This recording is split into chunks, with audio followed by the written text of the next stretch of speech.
vamos começar a nossa leitura aqui. Estamos lendo, já é a parte 3 aqui da leitura dos comentários do texto da Mônica Halak Martins da Costa, de como Lukács chegou à distinção entre alienação e estranhamento para depois abandoná-la. Então, nós paramos aqui na página 82, né? 82, né, Matheus? Isso, página 88. É que no meu aqui, peraí, no meu... É 82. É. A página 82, porque é agora... 82, exatamente. É agora que ela vai começar a falar para uma ontologia do ser social. Então, nós vamos começar, né, a ler esse parágrafo para a ontologia do ser social. Lukács justifica... Vamos lá. Agora que a coisa vai começar. Vamos lá. Vamos lá. Então, para uma ontologia do ser social, Lukács justifica a cisão operada por ele entre objetivação e alienação, valendo-se do famoso trecho sobre o processo de trabalho do livro 1 de O Capital. Aí aqui faz uma nota. Lemos a nota, Giovanni? Ou não? Não precisa. A nota é a passagem que o Marx fala sobre o processo de trabalho. Ok, então seguimos em frente. A partir da citação, o escritor húngaro afirma que Marx descreveu com precisão esta duplicidade do ato do trabalho. E isto confortou a legitimidade de sua operação, de fixar, mesmo sobre o plano terminológico, a existência destes dois lados no ato puramente unitário. Estes dois lados são justamente o que ele havia enunciado como complexo unitário, objetivação, alienação. Lukács, mais uma vez, reitera sua análise ao declarar que, para tornar ontologicamente mais perspicaz este estado de coisas descrito com precisão por Marx, aqui é o Lukács falando, no capítulo precedente, dedicado à análise do momento ideal, diferenciar um pouco, sob o plano terminológico, o ato laborativo. Fecha aspas aí.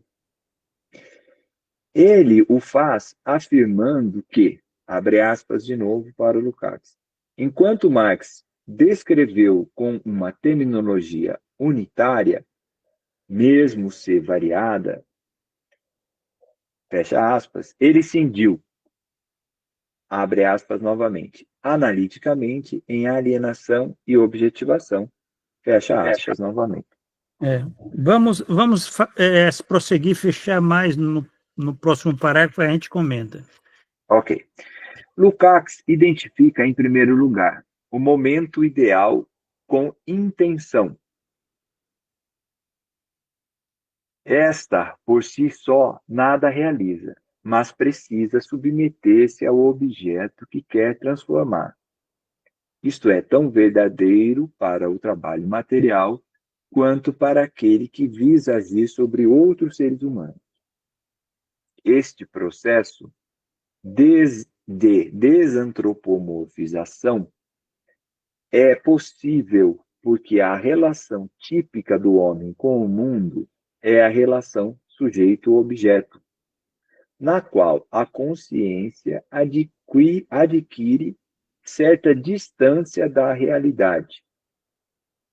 Com isso, a consciência realiza operações de análise e síntese que permitem que a imagem de um determinado objeto ganhe autonomia e possa ser utilizada em outra situação, o que propicia a construção de abstrações que são, segundo Lukács, necessárias mesmo no trabalho mais primitivo. Finalmente, em todo esse processo, não só o objeto material é produzido, mas também o próprio sujeito se forma e se transforma. Por isso, é necessário analisar tanto o ato de objetivação, quanto o que Lukács chama, em ontologia, de alienação, ou seja, o momento subjetivo da objetivação. Ele inicia o tratamento do problema do seguinte modo, dois pontos, abre aspas para Lukács, uma citação longa aqui. Aqui vem à luz o momento basilar do ser social e devemos ocupar-nos detalhadamente de seu caráter geral. A objetivação do objeto e a alienação, entoicerum, do sujeito, que formam como processo unitário a base da praxis e da teoria humanas. Este complexo de problemas assume um lugar central em uma parte da filosofia contemporânea, enquanto que é considerado fundamento do estranhamento, Entfremdung. Uma ligação e bastante íntima existe aí, indubitavelmente. Dois pontos. O estranhamento pode originar-se somente da alienação, se a estrutura do ser não colocar esta última no centro. Determinados tipos de estranhamento não podem manifestar-se em caso algum. Mas, quando se enfrenta este problema, nunca se deve esquecer que, ontologicamente, a origem do estranhamento na alienação não significa absolutamente que estes dois complexos sejam unívoca e condicionalmente um só. É verdade que determinadas formas de estranhamento podem nascer da alienação, mas esta última alienação pode muito bem existir e operar sem produzir estranhamentos. Pronto, aqui então são dois parágrafos importantíssimos que vamos comentar, né? Vamos comentar, e aí o que eu te perguntaria é o seguinte, ficou claro?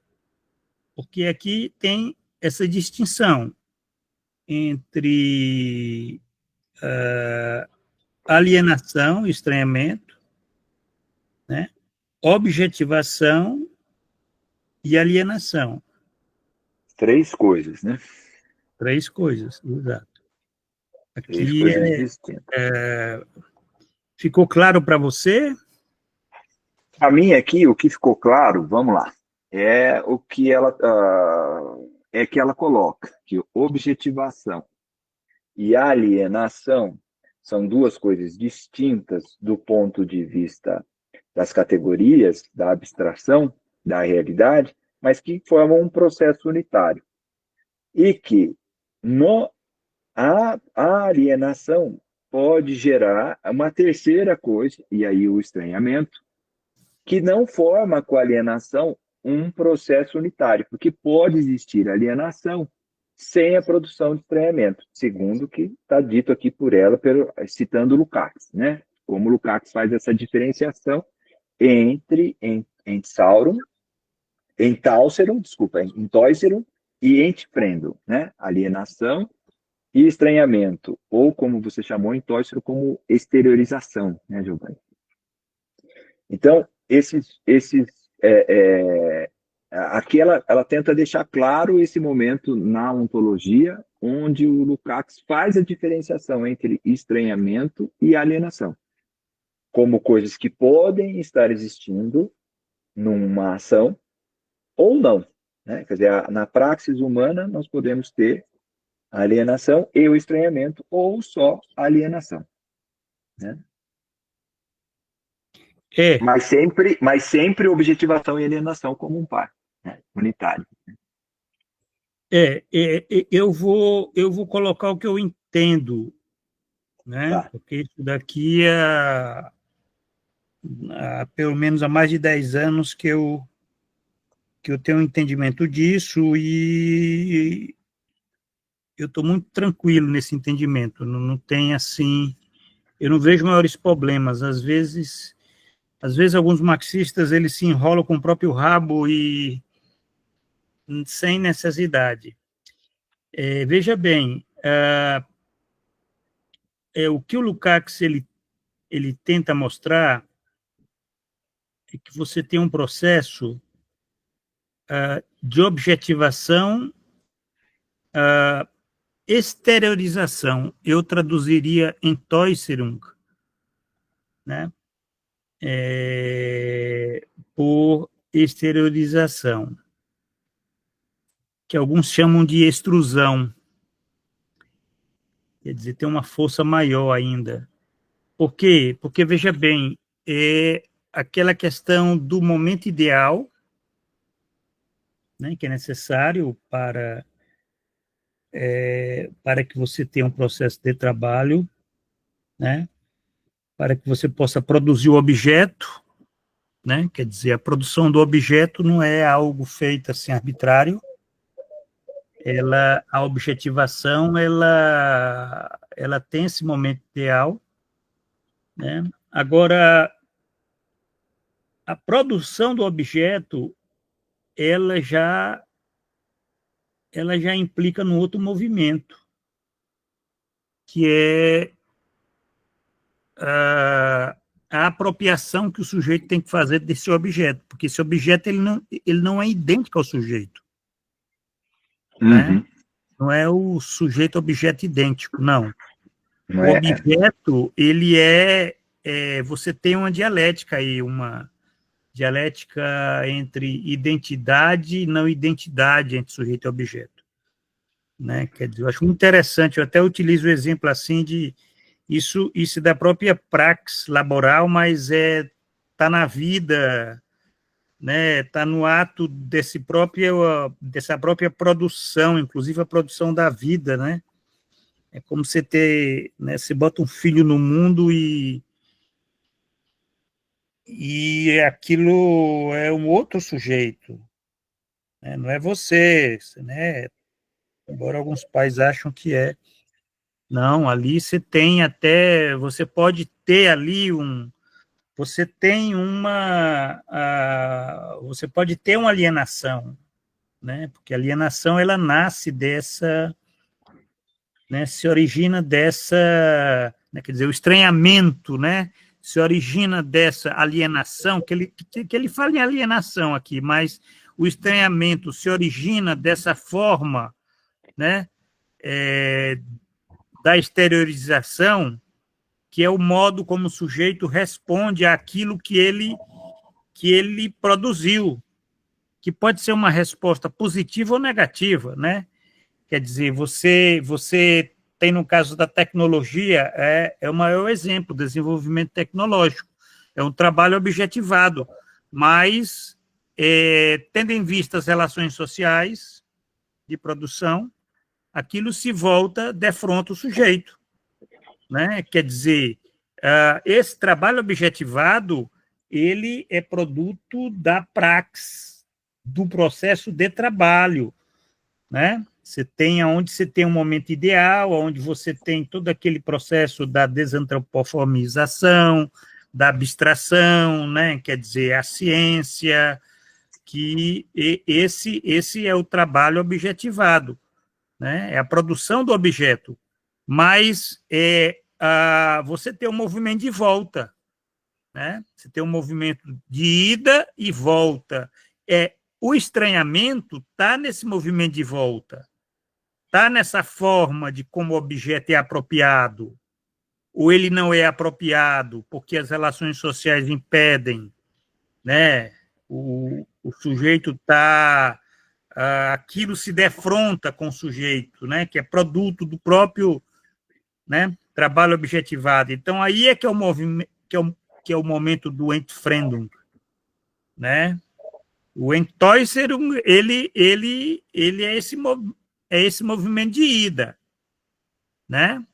E é o movimento de volta também. Isso é que é curioso, porque todo movimento de ida tem volta, né? Isso no capitalismo, no comunismo, qualquer sociedade, né? Toda objetivação tem exteriorização. Exteriorização é como o objeto ele se põe diante do sujeito, né? No capitalismo, ele se põe como uma coisa, ele não se põe como objeto, né? Ele se põe como uma coisa, ding, né? E é o estranhamento. Então, quer dizer, eu não vejo maiores problemas nesse entendimento que está aqui, como ela descreve, né? Que ela coloca que Lukács distingue alienação, estranhamento. Sim, ele distingue, e isso é um grande avanço, ele ter percebido, a partir de Marx, né, essa questão que você tem esse processo unitário, a objetivação, a exteriorização é um processo unitário, é um só, é parte de todo o processo de trabalho, né, e você tem essa outra categoria, né, que é a categoria de estranhamento, né, que pode se dar ou não, né, pode se dar ou não, dependendo, e aqui ela não fala, mas o Lukács fala em algum momento, né, quer dizer, como é que nasce Entfremdung, né, nasce das relações sociais, né, quer dizer, não é algo que é determinado, né, determinado pela alienação, no sentido de exteriorização, não é a exteriorização que produz o estranhamento, quer dizer, como se tudo que é exteriorizado é estranhado, né? Tudo que é exterior é estranhado. Não, de forma nenhuma, né? Aí entra o elemento da formação, da apropriação, que é o verdadeiro significado do comunismo, né? Quer dizer, o significado do comunismo é nesse momento que o comunismo se coloca. Quer dizer, o quê? O sujeito se reapropriar do objeto que o defronta, que o provoca. É como aquela coisa né? Quer dizer, eu até faço esse paralelo aí com os filhos, é a coisa né, do momento essa apropriação é uma reconciliação, né? É quando o pai realmente ele reconhece o filho como diferente de si, mas não como algo que o defronta, mas como algo, inclusive, que o educa, né? Que isso é que é interessante, essa ideia que Lukács coloca, né, de como nasce a alienação, né? Que quer dizer, de como nasce o estranhamento, de como nasce a alienação, porque a alienação como exteriorização. Aí essa confusão que dá é pela utilização dessas palavras, né? Onde se fala alienação, leia-se exteriorização, né? Exteriorização como sendo um ato unitário da objetivação, né? Objetivação barra exteriorização, né? Não se concebe exteriorização sem, né, objetivação sem exteriorização. Então, quer dizer, e o estranhamento é assim que eu entendo. Eu posso estar enganado, posso ter algum detalhe assim que digo, olha, mas o Lukács diz isso daqui, certo? Que o estranhamento pode originar somente da alienação, isso é óbvio, né? Quer dizer, para você ter estranhamento, você tem que ter uma alienação, você tem que ter um objeto exterior, né, um trabalho objetivado, né, que te defronta, né? Quer dizer, como é que você vai ter o estranhamento de algo que não, que não existe, né? Que não seja exterior ao sujeito? Porque aí é que está, é essa questão que é interessante, né? Na coisa da coisificação. Quando o Marx fala em coisificação e ele fala em personificação da coisa, isso é interessante, Quer dizer, ele está falando já de um campo interior, né, na subjetividade, né, aonde o estranhamento ele opera exatamente esse campo dessa interioridade, né?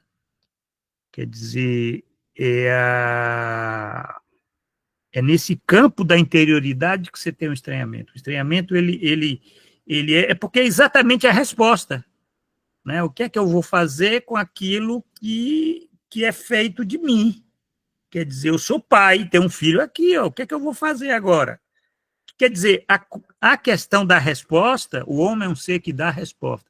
Quer dizer, isso é Lukács, o homem é um ser que dá resposta. Porque a resposta ela se dá nesse campo da interioridade. Né? Se a gente for pensar assim, do sujeito, quer dizer. Aí entra toda aquela ideia, Mateus, aí aquela ideia cristã, né? De que quando o homem ele come da fruto proibido, né, sai do Éden, esse é a questão do trabalho, né? Quer dizer, o homem foi condenado ao trabalho, que é que ele foi condenado a dar resposta. Ele foi condenado a dar resposta. Porque ele tem que dar resposta àquele objeto que ele pôs no mundo. Né? Se ele se apropria ou não. Né? Mesmo que ele não se aproprie, aquilo volta-se contra ele. Né? Quer dizer, não é uma questão inocente, assim, não, eu pus, né? E, aliás, se ele põe, você tem essa questão da intencionalidade, você tem um momento ideal, né? Você só vai pôr aquilo né, que o Marx coloca, né? Que é o momento ideal com intenção, né? Você tem já ali, você já tem, quer dizer, a objetivação já é um esforço. E a exteriorização, ela já é outro esforço. Quer dizer, nós não devíamos ter saído do paraíso. O paraíso perdido. Porque a ideia do Lukács é tentar fazer essa análise microscópica desses atos, né? Você tem um ato unitário e você tem uma quebra desse ato unitário por conta das relações sociais. É por conta das relações sociais. A gente vai ver isso daí. Eu acho isso muito interessante, essa forma de como eu interpreto, está no livro, inclusive, que a gente se produziu em segunda edição. Se você tiver interesse em adquirir, você tem um capítulo onde se coloca isso, até um gráfico lá para mostrar os momentos, né? Porque essa questão da resposta é onde é na interioridade do sujeito, e é aí que se dá os adoecimentos mentais, né? Os adoecimentos mentais. É aí que se dá toda a desgraça, porque nós estamos falando aí de um complexo, né?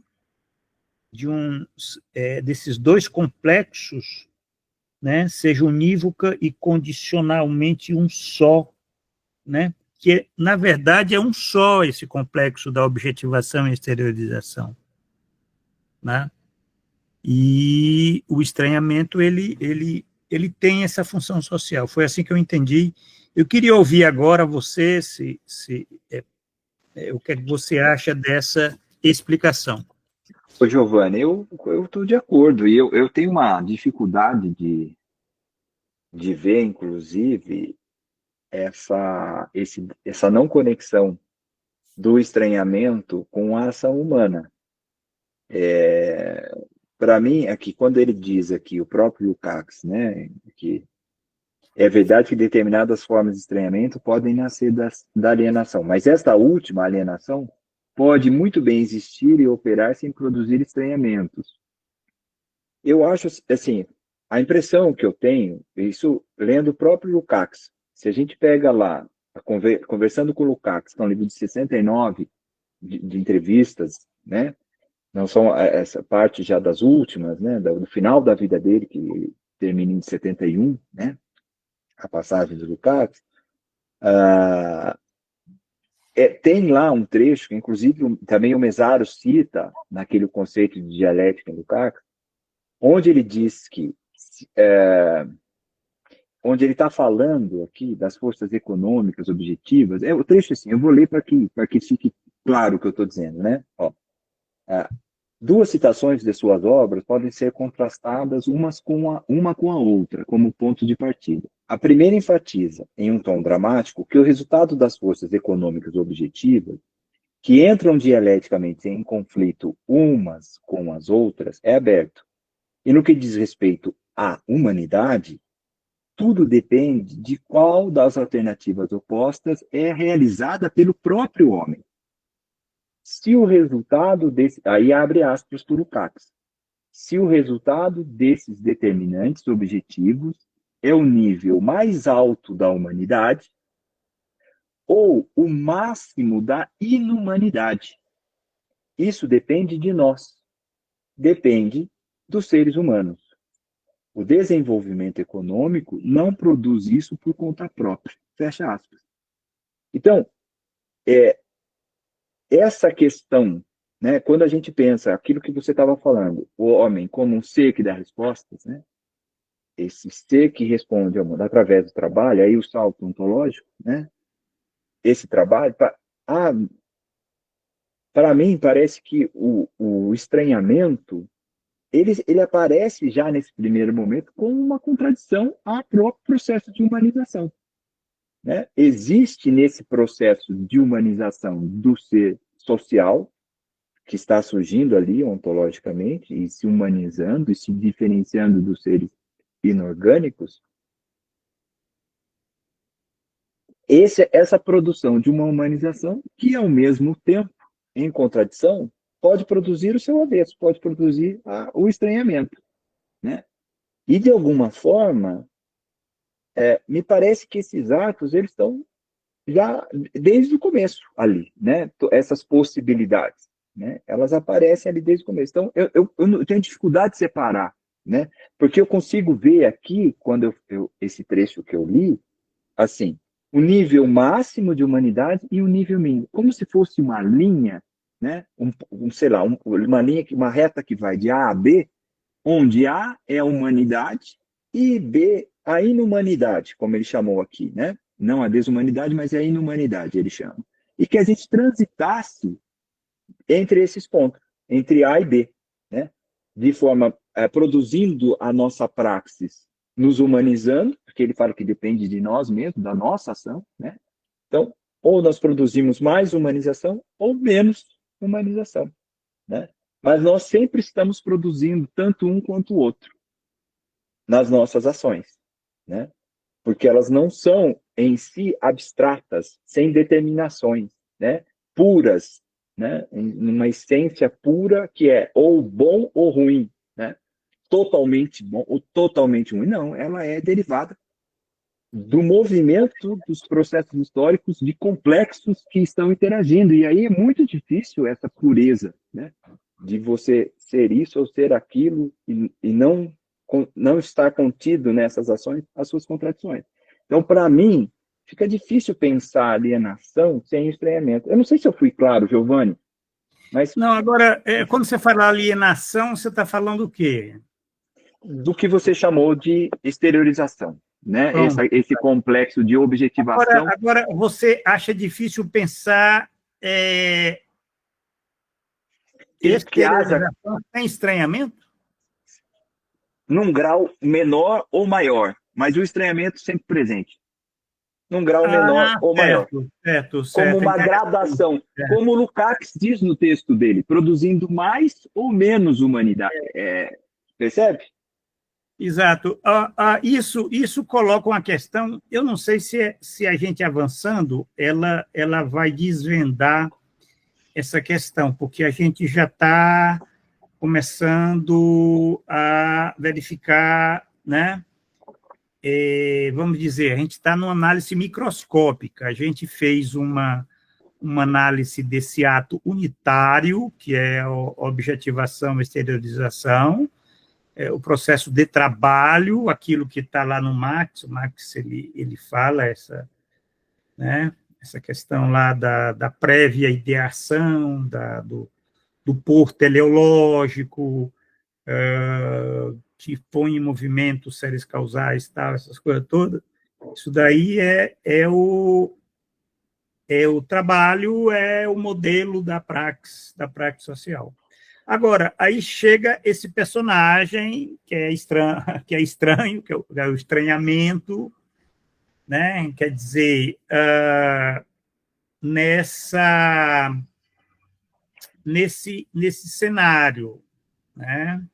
Entfremdung, quer dizer, aí você diz, olha, não se pode falar em estranhamento, fala-se estranhamentos no plural, porque essa exteriorização, né, ela não implica que necessariamente você possa se reapropriar daquilo que não é idêntico a você, que é o outro, é o outro objeto, é uma coisa, né? Quer dizer, é como se, mesmo no comunismo, que nós podemos colocar aquele ideal de, né, onde você tem lá os produtores, né, associados, né, auto-organizados, você não tem a coisificação, você não tem a propriedade privada, você tem a socialização dos meios de produção. Então, quer dizer, o trabalho objetivado, ele está sob o controle social, né? Quer dizer, isso daí é o ideal do comunismo, né? Quer dizer, o controle social dos produtores associados, tal. Mas aí alguém diz assim, mas isso não quer dizer que você não tenha alguma forma de estranhamento, né? Como se essa é a questão. Aí eu diria, o que eu já tenho dito isso desde a análise que eu fiz do filme 2001, Uma Odisseia no Espaço, e isso foi mais de 10 anos, porque eu analiso o filme, eu penso através de filmes e tal, que eu falava, olha, nós não podemos afirmar que no comunismo nós não tenhamos estranhamento, né? Nós podemos ter outras formas de estranhamento, né? Porque seria uma coisa muito idealista achar que o sujeito ele possa se apropriar totalmente, né, daquilo que ele produziu. Veja o caso, por exemplo, do desenvolvimento tecnológico, da inteligência artificial, né? No filme 2001, Odisseia no Espaço, o que é que acontece? Acontece que o computador lá ele se rebela contra os humanos, né? O computador lá da espaçonave lá que conduz, né? A inteligência artificial lá, ela se rebela contra os criadores, né? Aquilo e começa a apresentar traços de personalidade, né? Quer dizer, claro, ficção científica, tal, mas é a ideia de que você, quer dizer, até que ponto, né? Até que ponto o desenvolvimento tecnológico, mesmo no comunismo, né? Onde você tem um controle social, isso não possa fugir, né, não posso apresentar, quer dizer, isso pode ser uma forma de estranhamento, mas é diferente daquilo que você tem no capitalismo, né? Aí é que está, o estranhamento, ele tem formas diferenciadas, o próprio Marx falava isso, né? O estranhamento, o estranhamento na antiguidade não era o mesmo do feudalismo, o do feudalismo não era o mesmo do capitalismo, né? Que é a coisificação, né? E por que não no socialismo e no comunismo você não vai ter formas, né? É assim que eu entendo, mas são formas diferenciadas, né? No caso do socialismo, o estranhamento ele vai se dar na questão da persistência da forma Estado político. Você tem sim ali um estranhamento, não é coisificado, ele é essa mediação política, né? Quer dizer, a situação da China aí, por exemplo. A China, no meu entendimento, é um país socialista, mas você tem Estado, você tem exploração, você tem valor, você tem ideologia, você tem poder político, você tem todos esses elementos aí que. Então, essa inumanidade que você faz referência, esse elo da humanidade à inumanidade, se dá nessas formas, né, que nós, quando eu falo nós, eu falo a sociedade, viu? Eu não estou falando as individualidades, a gente tem que ter muito cuidado, porque nós não estamos aqui no nível de individualidades, nós estamos falando de sociedades. Então, esse nós é a capacidade que a sociedade tem de se apropriar do trabalho objetivado, que no caso do capitalismo assume a forma capital. E a forma capital, ela é, por natureza, uma coisa. Quando se fala coisa, é aquilo que te defronta, que te frustra, que domina, que se dá porque são as relações sociais. Aquilo que você não se apropria se volta contra você. Não é que é um ser de outro alienígena, né? É como, novamente, o exemplo que eu dou no caso de família, né? Pai e filho, né? Quer dizer, essas formas de estranhamento que se dá é porque é a relação que não funciona, né? Então, quer dizer, é assim que eu penso. No caso do capitalismo, essa inumanidade ela é muito forte, né? Ela é muito forte. Ela é mais forte até do que as formas que havia no feudalismo e até no escravismo, né? A gente pode, né? A gente pode considerar até o escravismo uma forma superior à forma anterior, que era o canibalismo, né? Quer dizer, você tem um progresso, né? Você tem um progresso. Agora, no caso do capitalismo, você tem essa forma coisificação, né? O estranhamento, entfremdung, né? É muito forte, é muito forte, porque tem uma série de coisas aí, né? Tem a coisa do fetichismo, porque entra a questão da consciência, é um estranhamento que não é transparente, que ele é invisível, e ele assume forma, inclusive, do próprio sujeito, né? É a personificação das coisas, né? O próprio sujeito, ele assume essa forma. Quer dizer, você tem essas categorias aí. Por quê? Porque o sujeito assume essas formas? Porque ele está subsumido, aí você tem a subsunção, que é outra caracterização da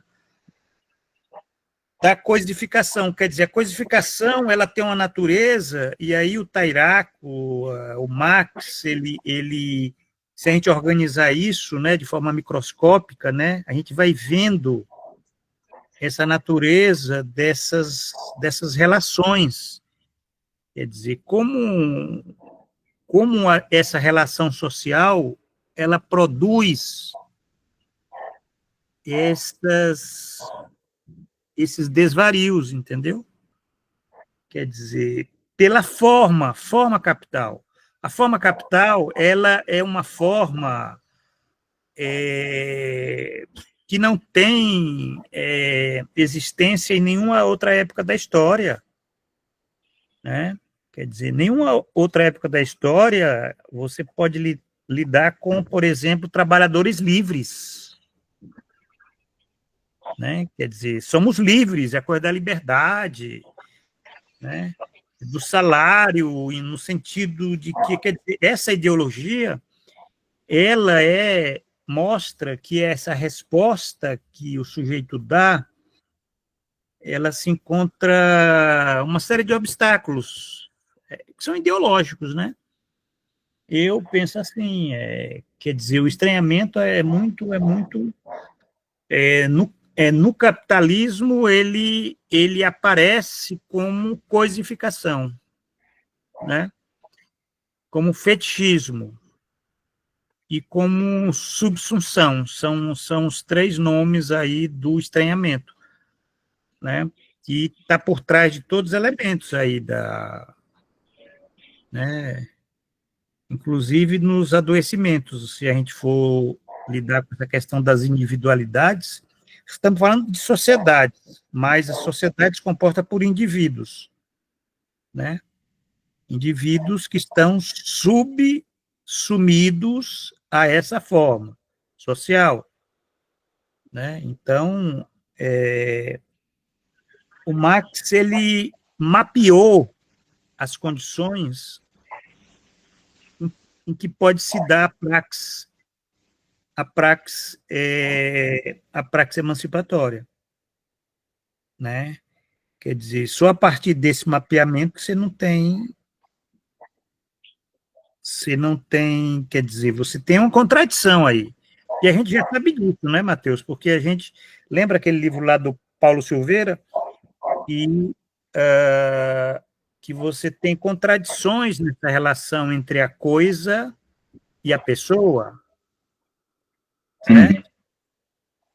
E é nessa brecha aí que a gente pode pensar, por exemplo, numa possibilidade de praxe emancipatória, entendeu? Quer dizer, entre a coisa e a pessoa. Que é aquele texto dele que está naquele livro, Sim, lembra? ele fala da basculação, né? De uma basculação. Basculação dialética aí é É, uma coisa meio doida aí, né? Que quem estiver ouvindo a gente vai estar dizendo, pô, esses caras beberam aí, estão falando basculação dialética aí entre